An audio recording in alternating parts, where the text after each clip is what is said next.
people ask, does the shape of the pasta matter? Of course it matters.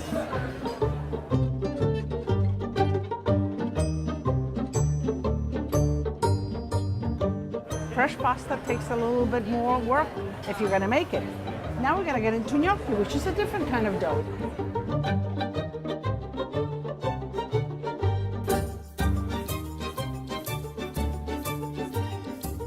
Boil potatoes in their skin, then you rice them so they're nice and fine.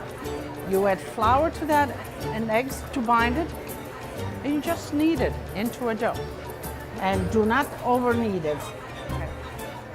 Then you roll it in a cordoon. Keep in mind that gnocchis are a little sticky. You don't want to put too much flour to begin with. And then you cut into size of the gnocchis that you like. Can you make it a little bigger, a little smaller? If you don't have this, not a big problem. You can use a regular knife. You can use even a butter knife. This is a soft dough. So a little bit of flour, and then you shape them. This is a little board. You see it has little ridges. And so you take your thumb and you want to press down and roll. Okay, that's one. And then you can just keep on rolling like this. You're forming a little indentation here where the sauce lodges, and then of course the ridges. Now, if you don't have this little board and gadget, a fork will do.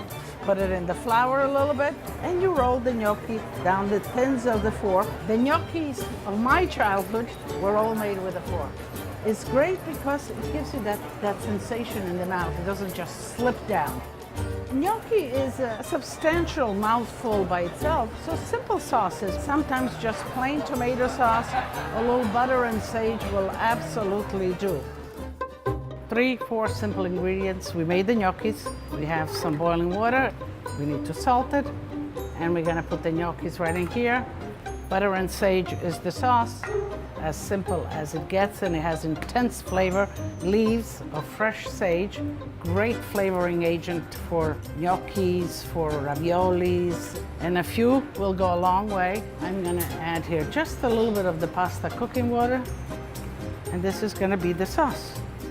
Okay, that's how good these gnocchis are. They don't need a lot.